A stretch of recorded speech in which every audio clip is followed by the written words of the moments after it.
Hello everyone, welcome back to my channel. So episode 16 के starting में हमें यह दिखाया जाता है कि यहाँ पर जिंगशी की जो मेड रहती है वो जिंगशी के कमरे में घुस जाती है और वहाँ से वो जिंगशी के जो सिक्योरिटी सिस्टम वाला मैप रहता है उसे वो चुराने की कोशिश करती है। और जैसे वो सिक्योरिटी सिस्टम वाला मैप उसे मिलता है वो उसका फोटो लेकर के अपने आदमी को भेज देती है, यानी कि वो आदमी जो उससे ये सब करवा रहा है, जो जिंगशी के पीछे पड़ा हुआ है। तो यहाँ पर जिंगशी ये चीज देख लेता है क्योंकि उसके घर में ऑलरेडी सब जगह सीसीटीवी कैमरास लगे हुए हैं। तो जियान बोलती है जिंगशी को कि आखिर ये मिसेस लियू क्या कर रही है। जिंगशी बोलता है कि वो हमारे घर के सिक्योरिटी सिस्टम की फोटोज ले रही है। तो यहाँ पर जियान उसे बोलती है तो हम किस चीज का वेट कर रहे हैं, चलिए पुलिस को कॉल करते हैं और सब कुछ बता देते हैं। अगर आपकी ये सिक्योरिटी सिस्टम इंफॉर्मेशन लीक हो जाएगी तो आप बहुत बड़े खतरे में पड़ जाओगे। तो जिंगशी से बोलता है कि मैं चाहता ही हूँ कि ये इन्फॉर्मेशन लीक हो जाए। उसके बाद वो बोलता है कि अब बहुत बड़ी मछली हमारे हाथ में फंसने ही वाली है। और फिर हमें नेक्स्ट सीन में दिखाया जाता है कि जो जिंगशी के पीछे पड़ा हुआ है, जो मिसेस लियू से ये सब काम करवा रहा है, वो आदमी कोई और नहीं बल्कि खुद जिंगशी का बड़ा भाई यानी कि जियाचिंग का डैड रहता है। उसके बाद यहाँ पर जिंगशी जियान को बताता है कि मिसेस लियू का जो बेटा है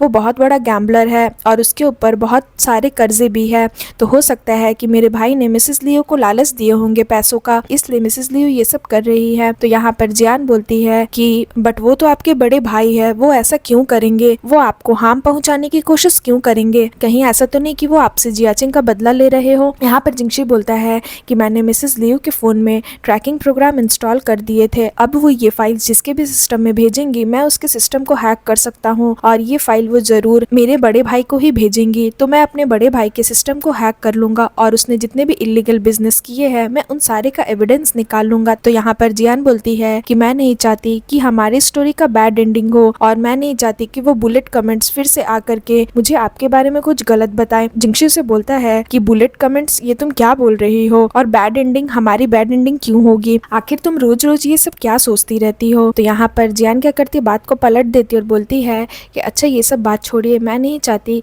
कि आपके साथ कुछ भी गलत हो। और ये बोल करके वो जिंगशी को हक करती है और फिर जिंगशी उसे टेंशन ना लेने की बात करते हुए उसे हक करता है। और फिर हमें नेक्स्ट सीन में दिखाया जाता है कि यहाँ पर फाइनली जिंगशी अपने बड़े भाई का सिस्टम को हैक कर लेता है और वो एक लड़की के साथ काम कर रहा होता है। तो वो लड़की उससे बताती है कि हमारे सिस्टम को हैक कर लिया गया है, अब हम क्या करेंगे। और यहाँ पर जिंगशी का बड़ा भाई बहुत ज्यादा टेंशन में आ जाता है कि अब तो उसकी सारी इन्फॉर्मेशन लीक हो जाएगी। तो यहाँ पर वो लड़की कोशिश करती है कि किसी तरह से ये चीज ना हो। वो लड़की उसे बताती है कि ये सब जिंगशी ने किया है, उसने ही कोई प्रोग्राम इंस्टॉल किए थे मिसेस लियू के फोन में, अब हमें क्या करना चाहिए। तो यहाँ पर जिंगशी का बड़ा भाई बोलता है कि अब एक ही ऑप्शन है हमारे पास, जितने भी हमारे पास प्रूफ है वो सभी को टर्मिनेट कर दो, इन सबको डिस्ट्रॉय कर दो, क्योंकि अब हमारे पास कोई ऑप्शन नहीं है। तो अपने सारे गलत काम के एविडेंस को डिस्ट्रॉय कर देता है और उसके जितने भी डेटा रहते वो सब डिस्ट्रॉय हो जाते हैं। और यहाँ पर जिंगशी को ये चीज पता चल जाता है और यहाँ पर जिंगशी बोलता है कि मेरे बड़े भाई तो बहुत ज्यादा चालाक निकले, उन्हें पता है कि कब कौन सी चाल चलनी है, अब तो बहुत ज्यादा देर हो चुकी है उनके लिए, मेरे पास सारे इलीगल ट्रांजैक्शन के रिकॉर्ड्स ऑलरेडी आ चुके हैं। उसके बाद यहाँ पर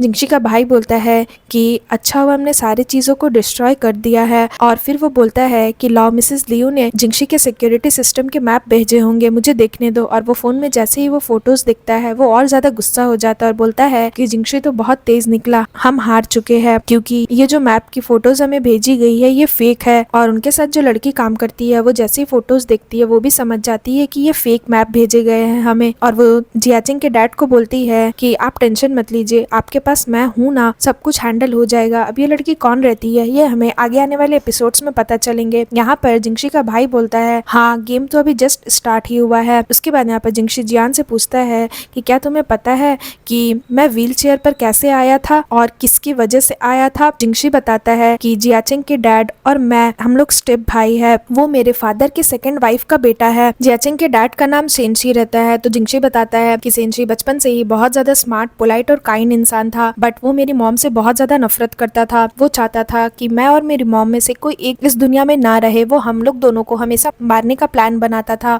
और एक दिन जब अपनी मॉम के साथ बाहर निकला था तो उस दिन हमारा एक्सीडेंट हो गया था और वो एक्सीडेंट सेंशी ने ही करवाया था। बट मेरे जो फादर है उन्होंने सारे एविडेंस को डिस्ट्रॉय कर दिया और जब मैं हॉस्पिटल में एडमिट था तो उन्होंने मुझे आकर ये बताया कि मेरी मॉम को और मुझे कोई भी मारना नहीं चाहता है, वो जस्ट एक एक्सीडेंट था। बट मुझे पता था कि वो एक एक्सीडेंट नहीं था। और जब मैंने उनसे कहा कि मैं सबूत इकट्ठा करूंगा और जिसने भी ये किया है उसे मैं जेल जेल भिजवा कर रहूंगा। तो मेरे फादर ने ये सब कुछ करने से मना किया। उन्होंने हमेशा सेंशी को सपोर्ट किया और उन्होंने ये मर्डर को भी कवर करने की कोशिश की, क्योंकि उन्हें डर था कि मैं इस चीज का बदला जरूर लूंगा। इसलिए उन्होंने सेंशी को रातों रात अब्रॉड भेज दिया पढ़ने के लिए और मुझे गो ग्रुप का चेयरमैन बना दिया ताकि मैं उन लोगों से बदला ना ले सकूं। तो यहाँ पर जियान बोलती है कि उनके इन सब गलत कारनामों को दुनिया के सामने लाने का क्या कोई और तरीका नहीं है। जिंगशी उससे बोलता है सेंशी के साथ एक आदमी काम करता है, बट मैंने उसका कभी चेहरा नहीं देखा है, क्योंकि जिस दिन हमारे कार का एक्सीडेंट हुआ था उस दिन भी वो आदमी था और हमारे कार एक्सीडेंट का बस वही एक इकलौता विटनेस है। मैंने उसका चेहरा अच्छे से तो नहीं देखा था, बट हाँ उसके हाथ पे एक जलने का निशान था और उसने कॉल करके किसी को ये बोला था कि बॉस फाइनली काम हो गया है। तो यहाँ पर जियान उससे पूछती है कि क्या आपको उसके खिलाफ कुछ सबूत नहीं मिले हैं। तो यहाँ पर जिंगशू से बोलता है नहीं, बट मुझे ये याद है कि उसके हाथ पर एक स्कार था और वो कुछ 40 साल का था। तो यहाँ पर जियान को याद आता है कि जब वो मेंटल हॉस्पिटल में थी तो एक आदमी उसे मारने के लिए आया था और उसके हाथ पर भी वैसे ही स्कार थे जैसे कोई जलने का निशान हो। तो यहाँ पर जियान उसे बताती है शायद ये वही आदमी हो जो उस दिन मेंटल हॉस्पिटल में मुझे मारने के लिए आया था। उसके बाद जियान बहुत ज्यादा डर जाती है जिंगशी को लेकर के और फिर वो उसे हक करती है। तो यहाँ पर जिंगशी बोलता है कि मैंने सारे ट्रांजैक्शन डिटेल्स कॉपी कर लिए हैं, अब मैं 1 बाय 1 इन सारे लिस्ट को चेक करूंगा और जितने भी इसमें इलीगल ट्रांजैक्शन हुए रहेंगे और इन ट्रांजैक्शन में मुझे पता चल जाएगा कि वो उस मिस्ट्री मैन को पैसे भेजता है या नहीं, और अगर उसे पैसे भेजता भी है तो मैं इसके जरिए उस आदमी तक पहुंच सकता हूं और मेरे फादर ने जितने भी ये सब क्राइम छुपाए हैं उनको मैं दुनिया के सामने ला सकता हूं। और मुझे पता है कि सेंशी कभी भी गिव अप तो नहीं करेगा, क्योंकि वो 10 साल से वेट कर रहा है मुझे मारने का। मुझे मारने के साथ साथ वो पूरा यागो ग्रुप को भी हथियाना चाहता है और मैं उसे ऐसा करने कभी भी नहीं दूंगा। और वो जियान को बोलता है कि तुम इन सब चीजों का टेंशन मत लो, मैं ये सब कुछ हैंडल कर लूंगा, तुम बस उन परफ्यूम को बनाने पर ध्यान दो जिसके बारे में हम लोग बात कर रहे थे और बाकी सब तुम मुझ पर छोड़ दो। तो यहाँ पर जियान बोलती है कि ठीक है और फिर सीन यहाँ पर खत्म हो जाता है। सो फ्रेंड्स, अगर आपको ये एपिसोड अच्छी लगी हो तो प्लीज मेरे वीडियो को लाइक करिएगा, मेरे चैनल को सब्सक्राइब करिएगा। मैं जल्दी इसका न्यू एपिसोड लेकर के आऊंगी तो उसके लिए वेट करिएगा। सो फ्रेंड्स, आज के लिए बाय बाय, मिलते हैं फिर से एक न्यू वीडियो के साथ।